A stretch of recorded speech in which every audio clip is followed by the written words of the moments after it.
Hello, I'm Lynn Preston, a relational self-psychologist, a focusing trainer, and a theoretical bridge builder.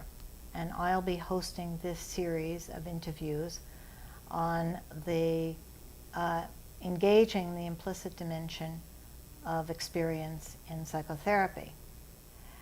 This project marks the 20th anniversary of APSP, the Association for Psychoanalytic Self-Psychology. And it's in conjunction with a two-part conference that we're having here in New York this coming year. The title of the conference is Beyond Words, the Implicit Dimension of Psychoanalysis. Some of us have become fascinated with the veritable explosion of writings and ideas and presentations about the implicit domain in the last few years. From every corner of psychoanalysis, infant research, cognitive science, behavioral science, these writings have emerged. We're enveloped by terms such as unformulated experience, procedural knowledge, pre-reflective unconscious, implicit relational knowing, sub-symbolic processes, horizons of experience. Did I leave any out? There's so many of these. I was thinking that after this series we'll give out a little test and have people, draw lines from the theorist to the term. Just to test our ability to engage you about this material. But seriously, we want to know not only what these terms mean and how they're used, but we want to know what they have in common. Is this the same elephant, different aspects of the same territory that's being explored here? Or are these theorists talking about quite different animals? And maybe even more importantly, we want to know how to use these ideas in our moment-to-moment engagement with our patients. So let's begin. I'm very pleased to have as our guest tonight Donnel Stern, who has written one of my very most favorite books, Unformulated Experience. I take every opportunity to assign parts of this book in my classes and find it so helpful. And I also give out a compilation of quotes from this book, not only because the quotes make the points stick and are clear, but also because the language of this book is evocative. And what we need is poetic and imagistic language to explore the subtleties and mysteries and nonlinear nature of this dimension. So let's start with the question of what is meant by unformulated experience. What is unformulated in unformulated experience? And in what way is unformulated experience implicit? Well, first of all, Lynn, thank you for those generous comments and thank you for having me. You and I have talked enough beforehand that I know that by implicit you mean experience that is known in some way without it being possible to say, without having even directed. to think. Well, yes, okay. For me, you see, one of the important things about the position that I take to me is that thinking requires words. Yes. Explicit thinking, reflective thinking. Yes. So saying and thinking are in that sense the same thing. Yes. What is unformulated? Unformulated experience to me simply means experience that has never been put into words. Now, there are different varieties of unformulated experience, however, ranging all the way from highly structured, like Wilma Bucci's sub-symbolic realm, all the way to much, much less structured experience. I think that What you mean by implicit would be more in the realm of the experience that is highly structured. It's there, but we've never thought about it, never given it that sort of verbal form. For me, though, there's also a very large part of it that actually remains to be created. And this is where eventually I guess we'll have a chance to talk about curiosity, but this is where curiosity comes in to the picture for me. Let me just say a little bit about that. To me, defense is all about the refusal, the unconscious refusal to be curious about experience. And when we're not curious, we don't allow experience to assume the shapes that it can by itself. We don't allow to come into being the experience that can come into being. Sometimes what we don't allow to come into being is a reflective form of that very structured experience. But sometimes refusing to be curious means that the experience is never allowed to come into being at all. So it's not as if it was there and waiting to be given words. It actually hasn't been made yet. Yes, yes. So yes. Both these things are so. So I would say that in your terms, part of unformulated experience is implicit in the sense that it's already there, and part of it's not. It remains to be created. Actually, I loved the chapters in your book that talked about the given and the made, and this idea that we discover and create at the same time. And I wonder how that relates here, that it seems to me that something that's implicit is there and not there, there's a sense that we're finding something that we've always known in some way. Well, I would say that happens sometimes. And at the same time, we're creating something new. That's certainly true. But there are also many other instances, those are the ones I'm trying to draw attention to, which I think are a little different than what you're saying here. All these other instances in which you're actually creating something that was not there before. It's not that you knew it before. A great deal of unformulated experience, as far as I'm concerned, is not anything that you ever knew. Because the constriction of one's curiosity, and by curiosity I mean something very particular, much more than mere inquisitiveness, the asking of questions. Something much broader and deeper than that. It's an openness, an active openness to one's own experience. Yes, I like that definition. Thank you. An active openness to new experience. So if you restrict that, what you're doing is, yes, you're stopping yourself from knowing in reflective terms, that is, I know this, things that you could know that are somehow in you to know. But you're also stopping yourself from creating all sorts of experiences that you might have if you were freer internally. They're not there yet. So it's not all just waiting to be given verbal form. A great deal of it doesn't exist and remains to be given any kind of shape until one can free one's curiosity more than it's been free up to that point. Yes. And you talk about how our curiosity is delimited by the field, by the relational interaction, so that we can only be curious if the field allows us. We can only know what the field allows us to know. We can only begin to spell out something that we have an inkling of if the permission is there, so to speak. So to speak, that's right. Should I say something about this? Are you asking me to say something more about the role of the field in this? Sure, why not? Are we ahead of ourselves here? No. It's actually a key part of the everything I think about. Yes.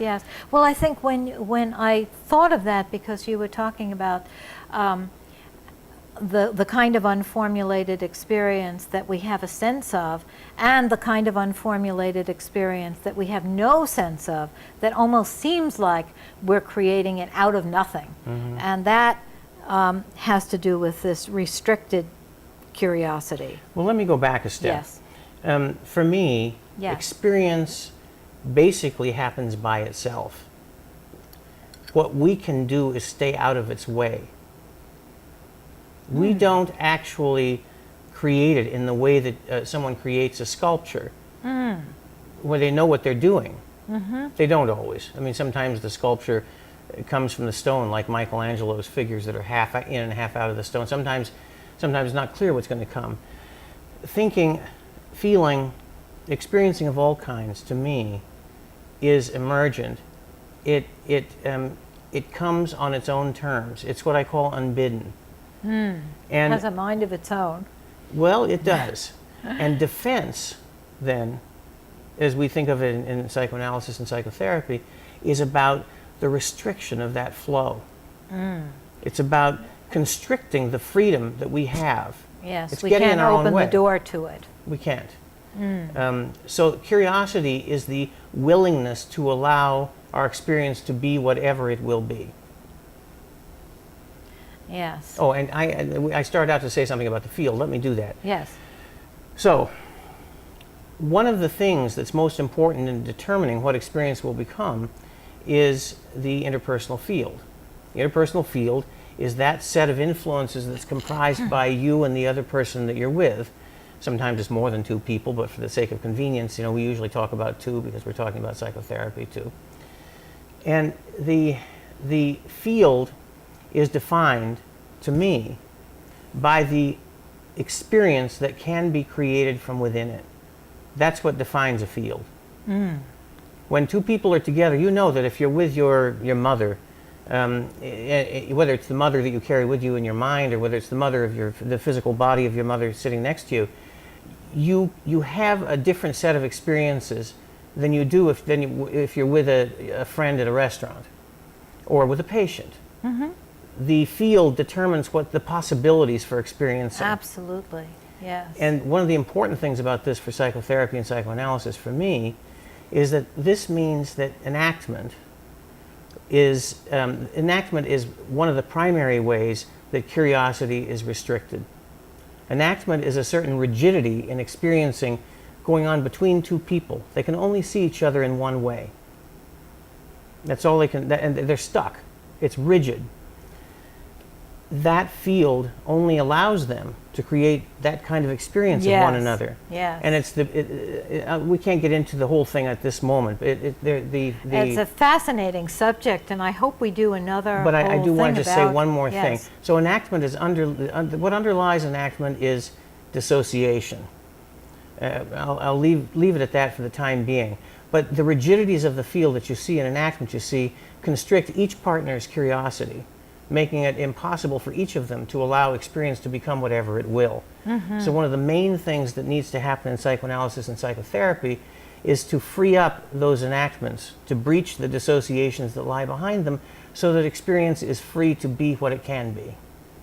So that unformulated experience can become formulated to whatever extent that makes sense. Yes. So when I, as an analyst, am feeling this sense of rigidity, this sense of being trapped in the field, the grip of the field, and I can only see my patient in one way, and our interactions are repetitive, if I can find a way to open the door to my curiosity, if I can become interested in why is it this way, how is it, might I be contributing to this, what kind of ritual are we doing together, what is this dance, then there's some hope that something surprising could happen.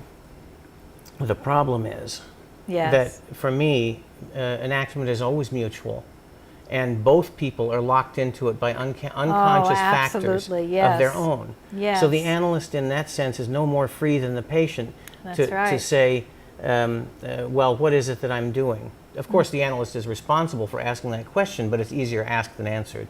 Yes, yes, yes, absolutely. Yes. And finding that curiosity isn't the easiest thing in those situations. No, it certainly isn't. But I do think that the idea of curiosity as a saving grace, if you will, is helpful in those times. Even if you can't find it, the ideal of it It is, the and as a matter of intention fact, during the worst enactments that sometimes I call deadlocks because they're just so intransigent. Sometimes these things don't end well, of course. I mean, we all have experiences like that. But one of the things that keeps the patient willing to go on, even when the nature of the relatedness with the analyst can be so uncomfortable, is the analyst's maintenance of an analytic attitude, which is to say that the patient knows that the analyst wants to know what's the matter here, why the two of them are locked into this. And the analyst can usually say that. That, you're right. That much curiosity the analyst can hold on to and convey to the patient, and the patient is often willing to continue the collaboration even through these terrible storms because of it. Yes, yes.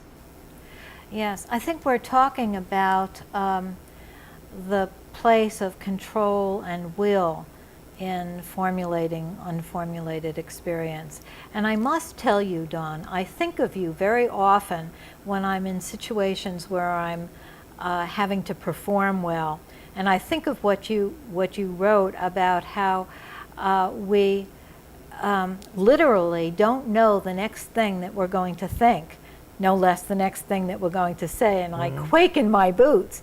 But it's actually true. We have no idea. Conscious control of what we're going to think or what we're going to It's say. actually kind of relieving. Oh, yes. I find it relieving. Well, here we are. We don't know what we're going to say to each other, and it's being videoed, but I guess we have to sort of give way to radical openness to surprise here.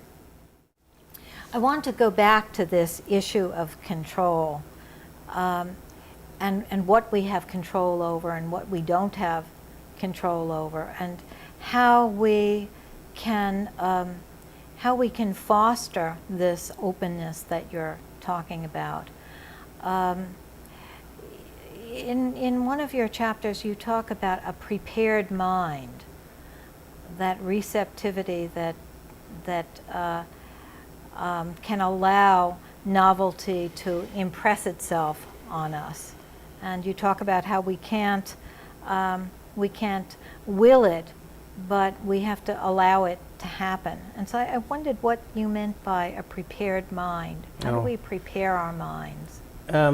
Well, you know, to put this in its proper context, maybe I should start out by saying that I think that a very, very, very tiny proportion of unformulated experience ever gets formulated. The way I think of, let's say, this is a metaphor that I like.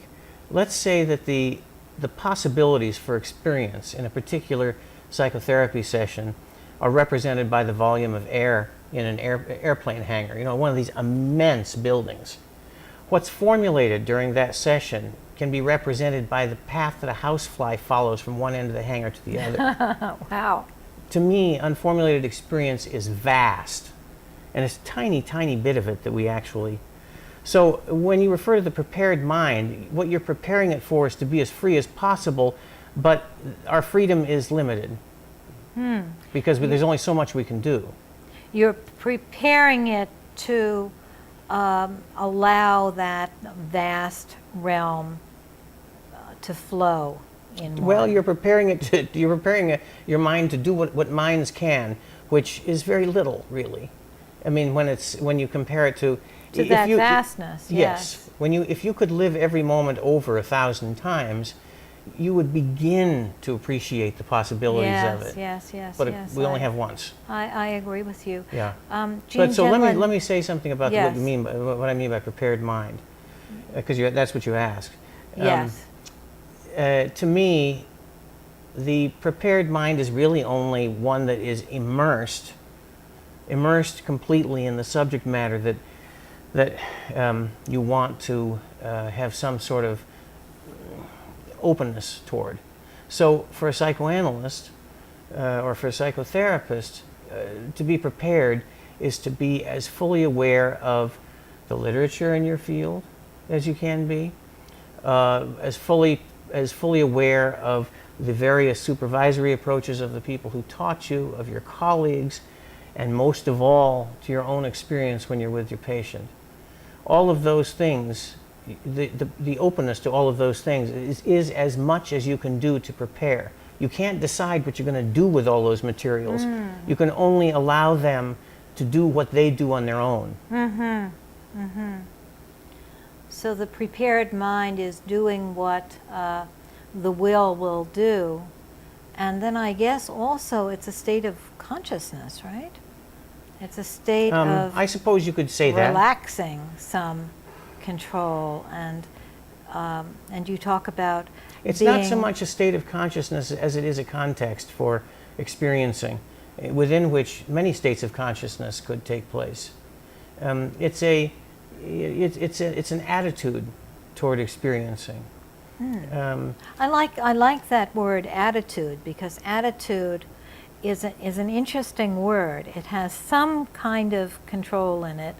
I mean, one takes an attitude, but it also is beyond our control. Also, it's in that feeling realm, but also in our cognition realm.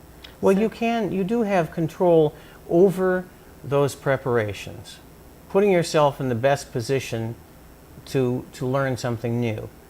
But you don't have any control over what happens after that. Yeah, so for example, what the new thing is. You know, there are all kinds of examples from scientists and artists who describe new experience, especially solving problems, and this is especially relevant to preparation, coming to them completely unbidden. I suppose the most famous example is Kekulé's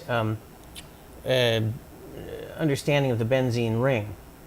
This is a man who he was devoted to this problem. He was passionate. He could not understand it. So he was immersed in it.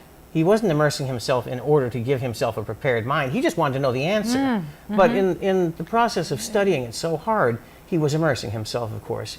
And then one night he had a dream. Excuse me. And in this dream, he saw an Ouroboros, a worm eating its own tail. And he understood, when he saw this dream of the worm eating a snake eating its own tail, that was the structure of benzene. It was a ring. Wow. Wow, And that's an amazing story. that could never have happened without his immersion in the subject matter. Yes, On the other hand, he couldn't make it come. Yes, yes, yes. Jean Genlin has this nice phrase, the larger realm at the edge of thinking. And I think of that when you talk about the largeness of this implicit realm. Yeah, one of the thinkers I'm most interested in, Hans-Georg Gadamer, yes, hermeneutician, calls it the infinity of the unsaid. Oh, I love that, the infinity of the unsaid. Yes. And so I picture this, the way you are speaking about it, as a huge reservoir of unhad experience, the stuff of experience, the raw material of experience that we can draw from at times with this prepared mind, like in your illustration, and that our relationship to this realm, to this unformulated experience, is most pivotal. I agree with everything you're saying, and I myself suggested container by the example of the airplane hangar. But since we're using this word, I think I want to say something more about it. Which word? Container. Container. Or reservoir. Reservoir. You said. Oh yes, Yeah. reservoir. I don't think that unformulated experience is anything. Oh, right. That's what I want. Yes. It's possibility. The unformulated is potential experience that could be but isn't. So it's unlike the Freudian unconscious. There isn't anything there. Yes. So in a sense, while you and I both use this metaphor of a reservoir or an airplane hangar, they're both just metaphors, and we have to be careful, I think, not to think we're really talking about something that's there. We're talking about potential experience that's unmade. To me, that's what the unconscious is about. Yes. In fact, yes. I don't even like to say the unconscious. Yes. Unconsciousness. Unconsciousness is about potential experience. Right. You talk about how what is unformulated in unformulated experience is meaning, and that something becomes formulated when a meaning emerges, and the meaning is the accomplishment of formulating the unformulated experience. Mm-hmm. And so I like what you're saying about how unformulated experience isn't any thing. There's no thing there. Even when we say the raw stuff of experience, there's no stuff in the stuff. But Mm-hmm. meaning is much more fluid. You know, one way to think of it, I mentioned Hans-Georg Gadamer, this hermeneutic philosopher whose work really captured my imagination many years ago and still does. Gadamer thinks of his kind of hermeneutics. Hermeneutics is a funny word. People get very threatened by it, but it's not a difficult idea. Hermeneutics just means the study of the nature of understanding. What is it to understand? That's all it means. For Gadamer, hermeneutics is ontological. There's another word that does it to people. But all that means is it's the study of being. So for him, the nature of understanding is being. And what that means is that all experience is a matter of understanding. Each experience from one moment to the next comes into creation because it's an understanding. And an understanding is an interpretation. So all experience is interpretation. That's what I mean by meaning. Interpretation, and I don't mean interpretation now in the sense that we use it in psychoanalysis. Yes. I mean it in the broadest sense. Yes. All experience is interpretation, and we remake our experience every single moment. Incidentally, I like to use unformulated experience in two ways. One way is to refer to experience that we don't allow ourselves to have in some habitual way, a defensive sort of a thing. Mm-hmm. The other way I use it, though, is to refer to the next moment's experience. All of it is unformulated in this moment. Mm-hmm. Mm-hmm. And people say, well, how can that be? Because, I mean, after all, it's going to bear a relationship to what's going on now. And the answer to that is yes, it is. The most important influence on the next moment's unformulated experience is what the last moment's explicit experience has been. But it's not the only influence. Yes. So it's two things. It's both characteristic ways of formulating and not formulating. So certain unformulated experience remains unformulated for defensive reasons. And it's the process of making and remaking experience every moment, all of it. Mm-hmm. Yes, and as you said before, it's vast, so it can be both of those. It's awe-inspiring when you think about it that way, because that vastness is gone every moment, replaced by another vastness. Yes. Yeah. I think of a spiritual writer that I like, Brother David Stendhal Rast, who talks about meaning not being the clump of blueberries that you find in a thicket in the woods and that you can pick and take home and preserve, but meaning being the shaft of light that illuminates the blueberries and everything else in the thicket. You know, I have a favorite quotation of my own in that direction. It's a little different, I think. To me, it's the shape of experience that is the nature of formulation. And so this is from a fellow named Herbert Fingaret, who is a philosopher who wrote about self-deception, among other things. And he said, a new perception, or a creative perception, I can't remember how he put this, is not like finding a rabbit in the bushes. It's like seeing a well-formed ship in the cloud instead of a poorly formed lion. You know, it's pulling something together. Yes. It's not finding something. You know, the first way, finding the rabbit in the bushes, that's in a way what we thought of in the 50s and 60s and 70s in psychoanalysis, uncovering psychoanalysis, where you uncovered it and there it was. Yes, that's right. Like the stage set behind the curtain. Voila. We thought of the unconscious as this dark place where there were all these unacceptable things lying there waiting for the... Like I like to call it stacks of crates in a warehouse. You're right. Yeah. Right.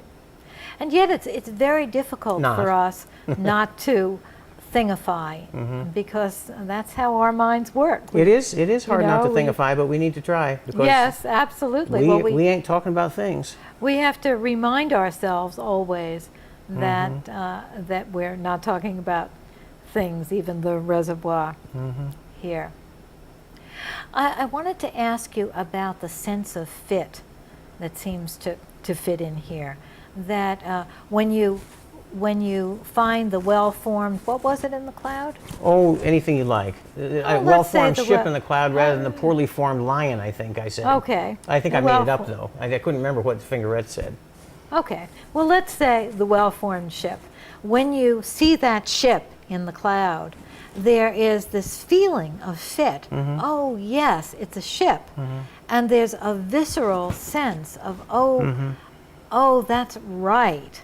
That's the right way to say it. Oh, that's the right way it is. And it reminded me of the illustration of you with the patient who had an analyst that he idealized, and then you were sort of the next one to come along, and he was ambivalent and found that painting in your office that he sort of was critical of this painting and said, what could you know about anything? How superficial you must be. This has happened more than once, but yes, I remember that. That particular one. And you were considering this and reflecting upon it, and what were these feelings, and why were you feeling so uncomfortable, and thought of many things. And then the word intimidated came to you, and that had that sense of fit, that when you thought the word intimidated, and I was interested in that because of the power that the particularity of a word has. Even though we're creating something that hasn't been said or thought before, there's this sense there is of a sense of fit and rightness that one can't. The way I think of it is that in a moment like that, there's an absence. We don't know that there's an absence until a meaning comes along that fits it. It fills the absence in a way that we can feel. Then we know that there has been an absence, and then we know suddenly that this is what fills it. And it all happens in one moment. Oh, I'm intimidated. It happens at the same time that you realize, oh, I didn't understand. Before I was intimidated. Yes. They both. There's that absence is filled in a very perfect way by, or what feels like a perfect way. Of course, it isn't, because it may be that 5 minutes later you come up with something that's even better, and because the context changes, and besides, you might find something that works better anyway. And the rightness is not an absolute rightness, it's a performative rightness. Sure. It does something. It's in that context. We know that it's right for that moment because it clicks in a kind of way, and it does something. Jenlin talks about the new was in relation to that something you say, oh, I see, I really was, and of course you weren't before, you didn't know you were, or didn't have that experience, but then that clicking in has the sense of filling something and leading you on. There's Freud a feeling had the of same leading idea. it on. He had the same idea. He talked about the new was. He didn't use that phrase. He called it. What is it's the German word is the one I'm trying to think of. It's how the present goes back and changes the meaning of the past. Yes. Yeah. And maybe on that implicit level, can we call it a level? Well, we can call it whatever we want to, as long as we keep in mind that there's no such thing as a level. People refer to this as a mode of processing, or a dimension of experience, or a domain, or a level. And I wonder if there's a difference in these metaphors. What would you call it? What would be your the implicit or unformulated? What would you call unformulated experience? A level, a dimension? Oh, I just think it's a metaphor for a part of what life is like.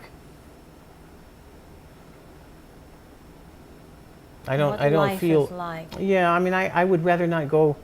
You see, there's a difference in my mind between a hermeneutic view, which is the sort of view I take, and a cognitive science view, where you're actually trying to talk about something that has some sort of either ultimate physical reality or ultimate reality in some other measurable way. It's an objective process you're trying to discover, you're trying to talk about. I'm not trying to talk about that.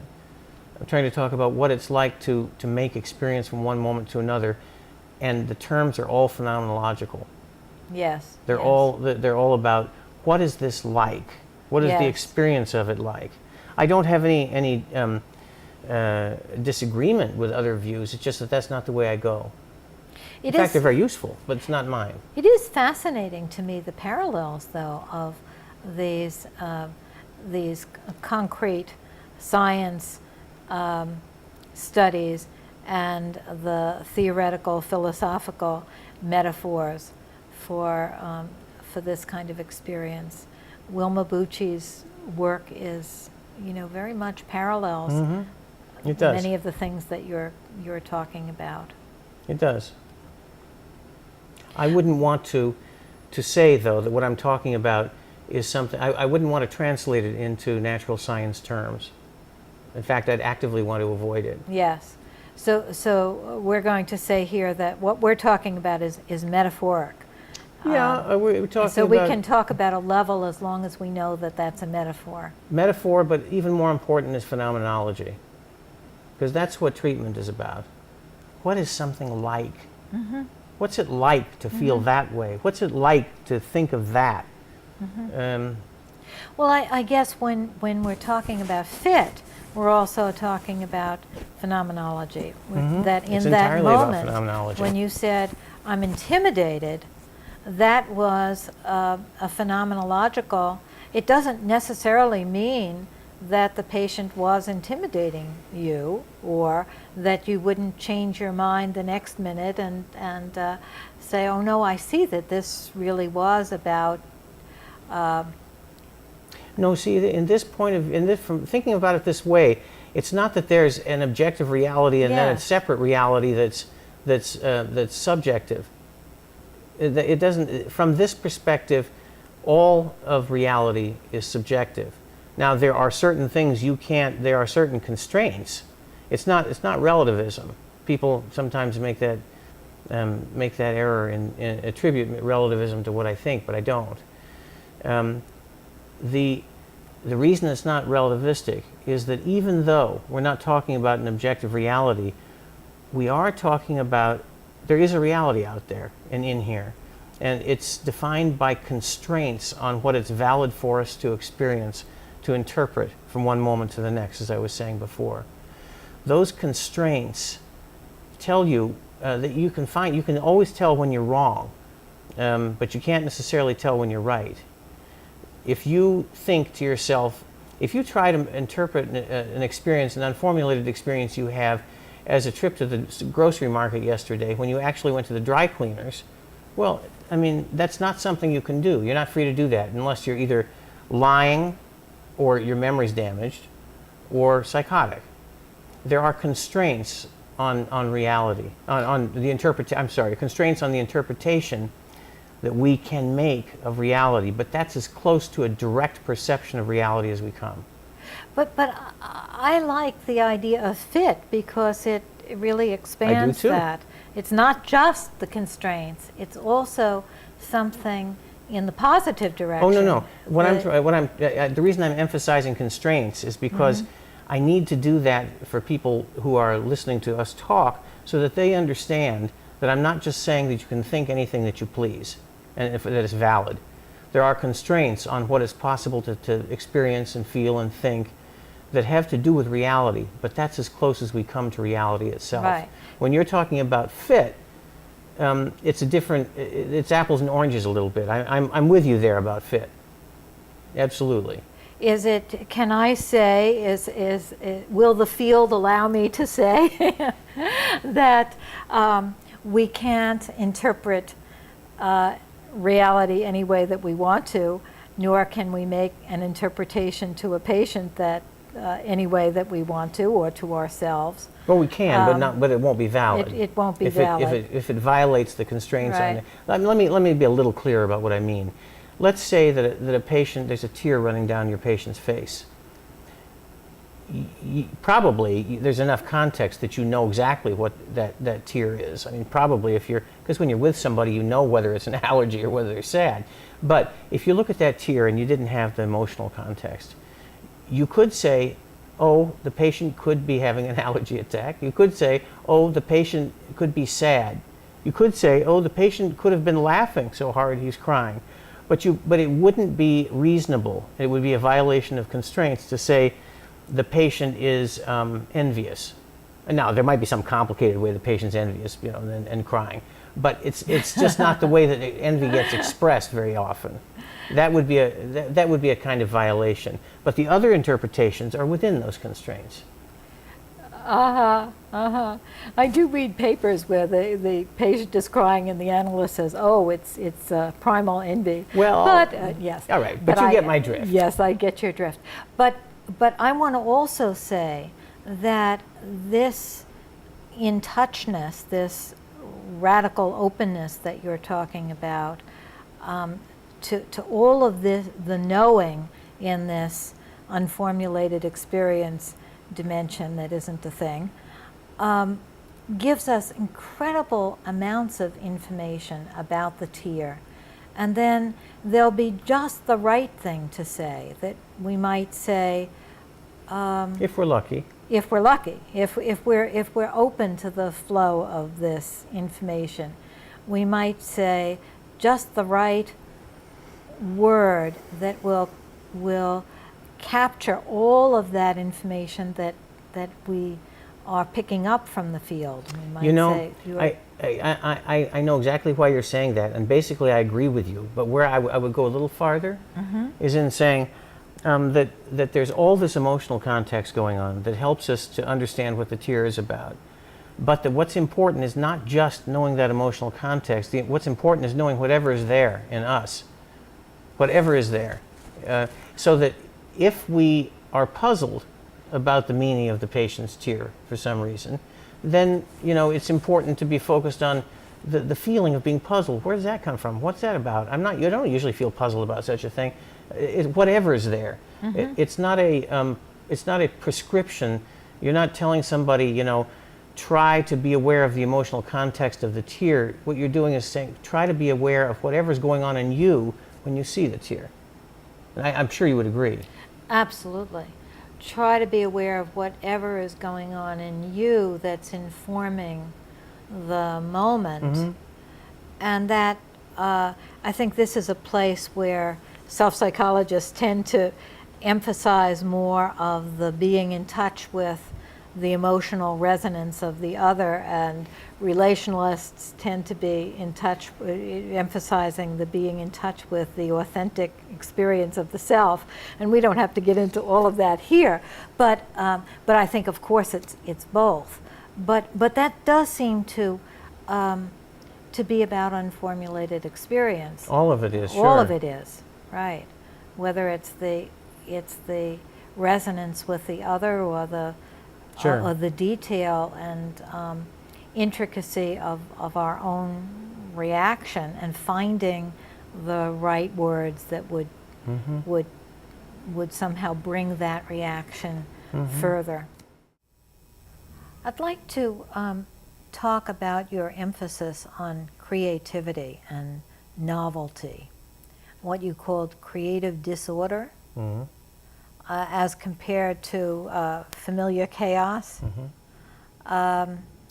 Creativity seems to be a big part of your understanding of what unformulated experience, the role that unformulated experience plays in our lives.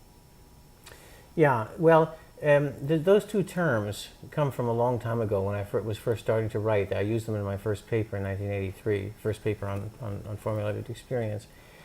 Familiar chaos is a term I took from Paul Valéry, the French poet, and he he uses it in maybe a slightly different way than I do, but what I mean by it is that familiarity is the heart of the defensive processes. Keeping experience in its well-worn ruts, not experiencing things any differently than you're used to, is the best way to protect yourself against unpleasant feelings, especially against anxiety. I guess this is what you were talking about in terms also of enactment, of having a rigidified way of seeing another person and interacting with the person. Yeah, but in terms of familiar chaos, I'm actually thinking much more broadly as a way of being. It has a lot to do with. I took a lot from Harry Stack Sullivan. Sullivan's notion of the self system is of it's a mind that keeps on keeping on in the same old ways to protect itself against danger by sacrificing novelty. So familiar chaos is, things that just keep on going the same way. They're not necessarily very organized. They may be a little chaotic, but it's familiar and it feels comfortable for that reason. It's not dangerous. Why chaotic? Because I I get took the it from familiar. Valerie. I took it from Valerie, and he was using it in a way that suggested something in the same direction that I was. If you go to the paper, you'll see why the quote makes sense about it. Yes. But the familiarity is the main thing I want to convey here. Creative disorder is a term that actually I took from Jean Piaget, who apparently used it to refer to the state of his office. I pictured an office when I read that. And so creative disorder is, I wanted two different terms, both of which implied a lack of organization. Familiar chaos does. So does creative disorder. But creative disorder is a disorder that you allow to be that way, and you allow it to change and percolate in whatever way it wants to. Familiar chaos is something that you keep as it is. So that's what those two terms mean. And what I mean by creative disorder is basically imagination. To me, you could ask, well, what makes an experience formulated anyway? I mean, how would you know? Well, one mark of a good formulation, of course, is what you said earlier, is fit. Another way of saying this is that a fully formulated experience is what I call fully imagined. Its possibilities are given full flower. You're open to as many of the possibilities about that experience as you can be. And then those possibilities open to new possibilities and new possibilities and new possibilities as part of the... Yeah. So yes. Creative disorder is the state of the mind in which anything can happen and in which you allow anything to happen. So the way I think of unformulated experience, it's between two poles. On the one hand is imagination or curiosity. You can say it this either way. A fully imagined experience is an experience about which you're free to be fully curious. That is, to have that active attitude of openness. The vague sort of precursors of explicit experience are allowed to develop in whatever way they will. On the other end, you have dissociation. To me, dissociation is if you want to take the far end, is the absence of curiosity. Curiosity or an imagination on the one hand and dissociation on the other bear a reciprocal relation to one another. The more curious you are, the less dissociated you are. The more dissociated you are, the less curious you are. And of course, this is not about, we're not talking, a person can't be dissociated or curious. We're talking about experience in a particular context. Yes, yes. Would it be right to say that that in curiosity and the creative disorder, there is an alive link between the implicit and the explicit, and in dissociation, there's a sort of gap or actually a closed door between the implicit and the explicit. I think of actually something that Luwald said that I like about health being the aliveness of the link between primary process and secondary process organization, which I think has a similarity here. This is very much what he meant by primordial density. Yes, yes. Yeah, you could talk about it this way. You can talk about the how open to influence is your experience, the own internal influences and influences from the world. How specifically tailored to the context and the circumstances can you allow yourself to be? Because the more free you are, the more alternatives are available to you, and the more your experience comes to fit whatever it is you're experiencing in that moment. Yes, yes. I like your bringing the word freedom in there. That the creative disorder, this pole is a pole that has a kind of freedom to it, and it's this all about freedom. Pole has the dissociated pole has this the feeling of constriction. It's all about freedom.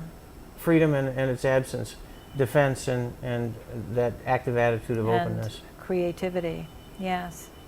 I liked what you said about how freedom isn't only the thing that will allow the patient to get to the formulation, but the freedom is the I forget how you put it exactly, not the end result, but how we tell that something is creatively working and the process of formulation is happening. That when the patient has more of a sense of curiosity and freedom, that's the what we're looking for, the therapeutic movement, more than any particular content that the patient has gotten Now to. I understand. Yes, when people gain something from psychotherapy, it usually, the important parts usually are not particular insights. It's a way of being. Yes. And it's a freer way of being. It's an openness to a far greater variety of alternatives in any particular experience, especially in those parts of experience that have been closed down before because of the anxiety associated with them. Yes, and you can Trauma feel that door, the closed door opening, and the sense of freedom that comes from the hard-won sense of that door opening. I have to confess something to you that I've been feeling guilty about, and I never told you. I so loved the title of one of your chapters, Courting Surprise, that I entitled my art show "Courting Surprise," and I thought, "Gee, am I plagiarizing?" Well, I think it's a great compliment. I thank you for it. I love the idea of the courting. You know, that's one of those words that just opens things up, and you get the sense of that largeness. That was one of my favorite titles. It was the title of a paper, as you know. One of my favorite titles for paper.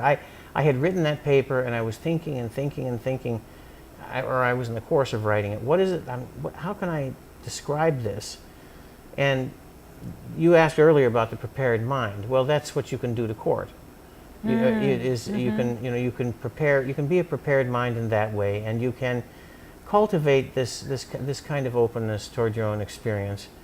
But you can't make it happen. So just like when you are courting another person, you can't make them feel what you want them to. You can do what's possible to encourage such a thing, but it has to happen by itself.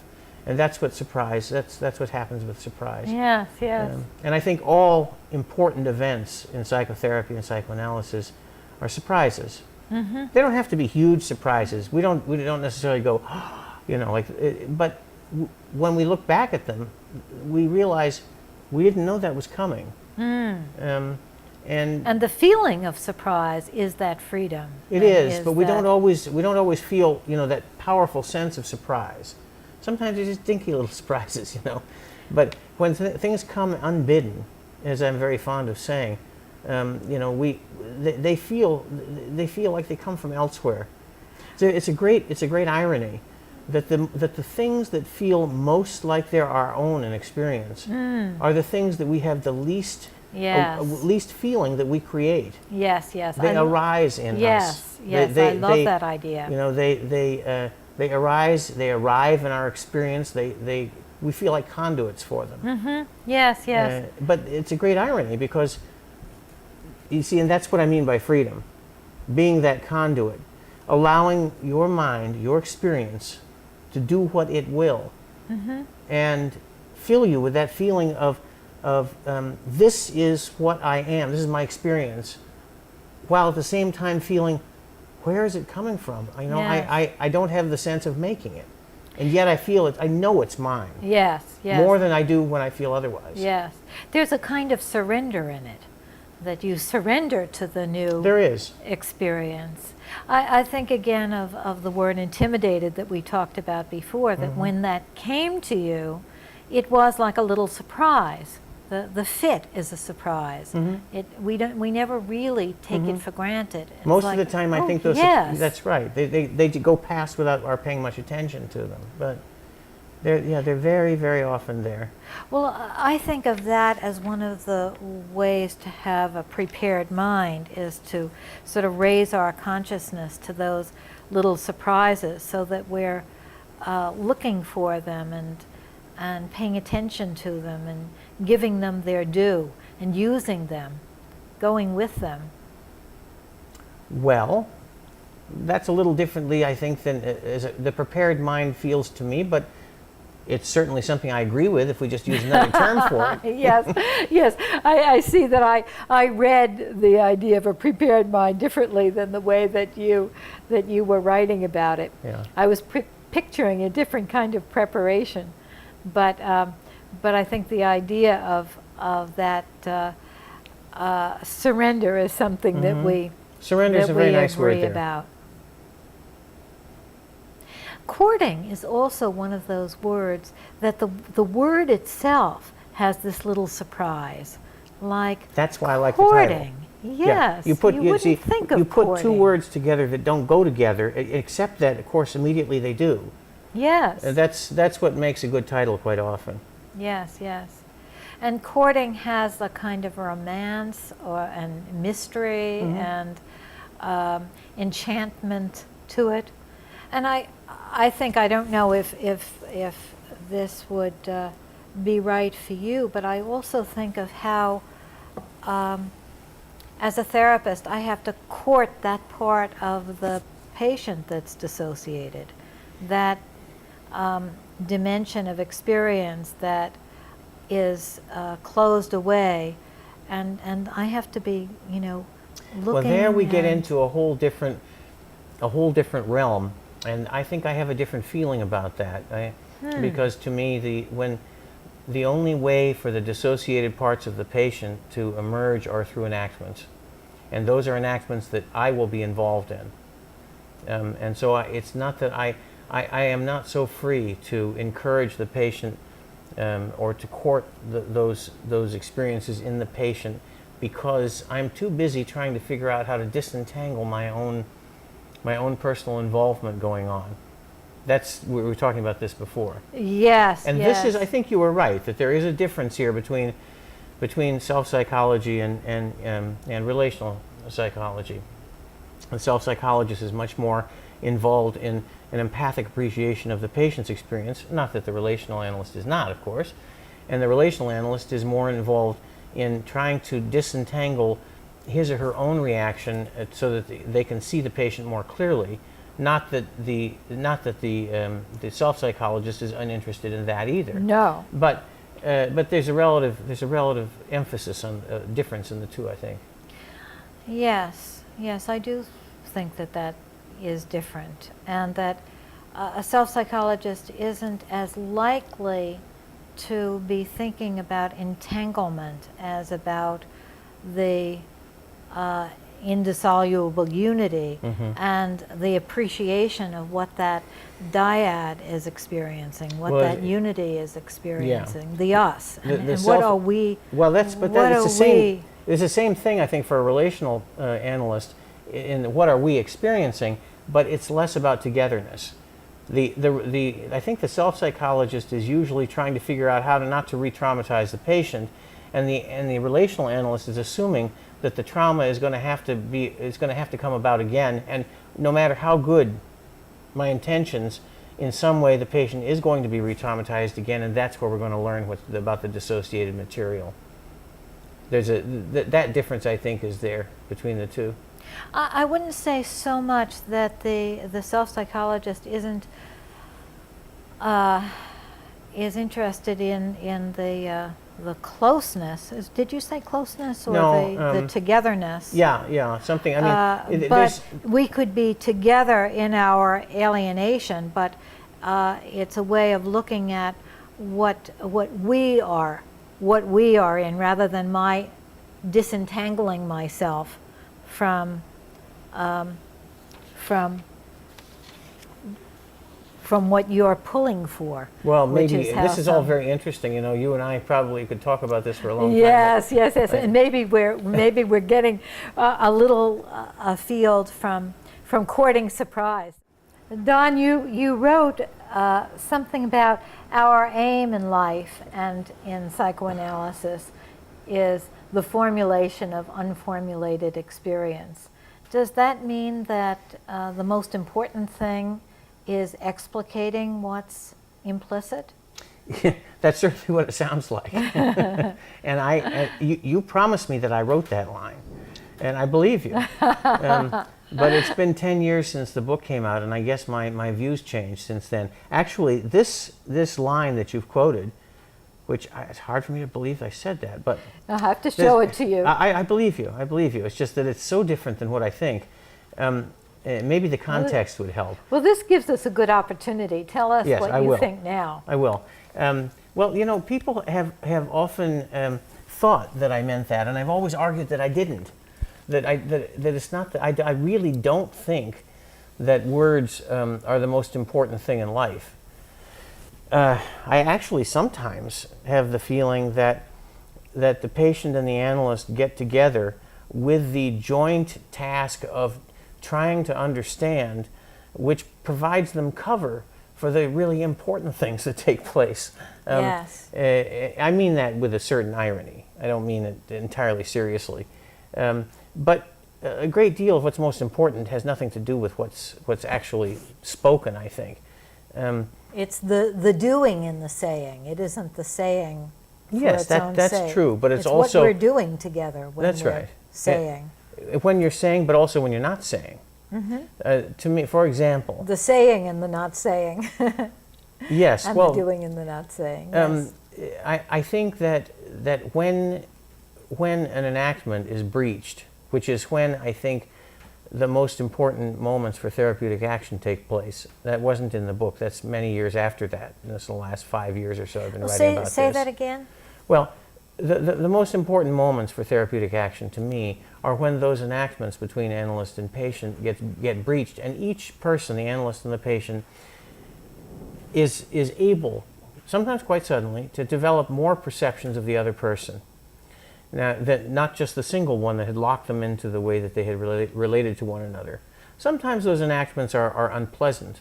The worst ones are. Sometimes they're just limiting, and we don't even know that we've been in them until they begin to dissolve.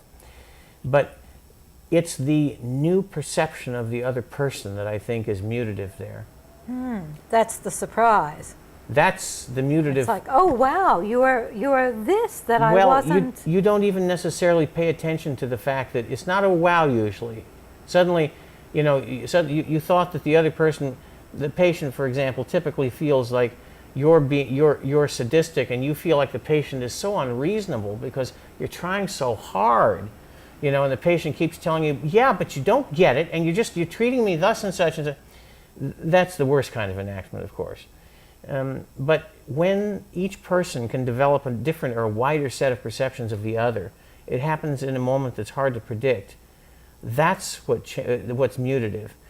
Putting that into words later is sometimes very useful and sometimes even necessary. But it's not the words, I think, that matter. It's the new perception. Aren't there, you talk about proto-meanings in unformulated experience, and I like that term. Mm-hmm. Aren't there proto-meanings in that sense of the broadening of your perception and the loosening of Well, remember the that I rigidity? define unformulated experience specifically as what has not found its way into language, verbal language. Yes. So what you say could be true, but then it's something else. You're talking about proto-meanings that haven't reached a more useful kind of meaning that remains nonverbal. Right. Okay, let me get this now. You and I are in treatment together, and we're in a rigidified way of seeing each other, and we don't even notice that it's rigidified. We each think it's the way to see each other. And then somehow something loosens, and I see you in a broader way, and I sense that you're seeing me differently. Well, usually, actually, when you see me in a broader way, or I see you in a broader way, there's a subtle but quite immediate difference in the way that that person treats the other person, which then opens up the other person's experience almost simultaneously. You can't help treating the other person differently when you suddenly see them differently. The minute that you feel that broader way, it's in the intersubjective field, and then it's impacting the interaction, and the interaction changes, and the tension dissolves. Well, the other person has access to more perceptions, just as you did. Just as you did. Yes. But it is sometimes useful, as I say, and sometimes necessary, after that happens, to say what it was, to formulate in retrospect. But doesn't that go with thought in some way? You know, when wasn't that thought. happens. It wasn't thought when it happened. It was felt, it but was not felt. thought. It was felt, but it was not thought. It often is, and often needs to be made into thought, but it isn't then, because it happens prior to being able to reflect on it. As soon as it happens, you may very well be able to reflect on it, and that reflection then becomes formulation. That's a formulation of the experience. Yes. But I think, from where I sit, it's the event that comes prior to the reflection that's where the heart of the matter is. I think you're very close to Daniel Stern and those people in that. We have a lot of the similarities. We also have a lot of differences. We had a long conversation about this online recently in a symposium. Yeah. But it's difficult for me to imagine this loosening of the grip, of the rigidity, and there not being some thinking that would come with it about that. And that once I feel that, I'm going to think about the feeling, aren't I? Sure. I mean, quite often, although not always, because sometimes they're tiny. Sometimes they're very small. I was giving you an example of a rather big one. But sure, I mean, there's no reason why you wouldn't if it's a good-sized one. And the examples that I use in my papers usually, or almost, I think all, pretty much, if they're an example in a paper, they have to have been formulated, otherwise they couldn't get in the paper, could they? But very often when they're large, they do get formulated later.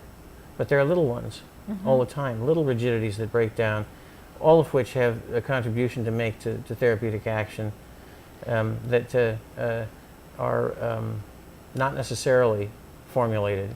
The difference between I think the Boston group and me on this, and not just me, the difference between the Boston group and relational analysts is the difference. Their notion of implicit relational knowing is not the same as enactment.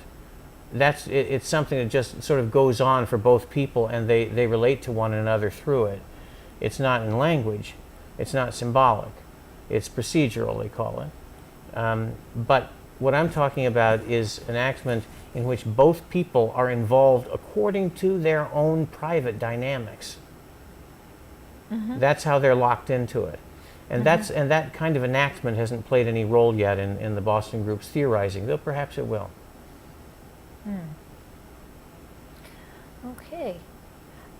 I'm going to read a quote of yours that I think would be a good way of ending this interview.